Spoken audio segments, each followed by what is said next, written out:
To draw a rainbow heart, let's start by drawing a heart. Get a nice heart shape like that. And then we want to come along to about there. And we're going to go all the way around it like that. So we've got a nice line across the bottom.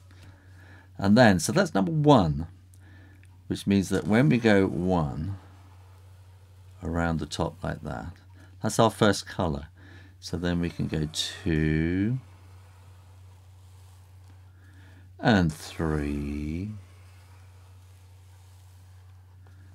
and 4 and 5 and 6. And I'm only going to do 6 because I think indigo and purple are quite similar. And it's just a lot easier to fit in 6 than it is 7. And this is Draw Stuff Real Easy. All you have to do now is to colour it in. Red, orange, yellow, green, blue and purple.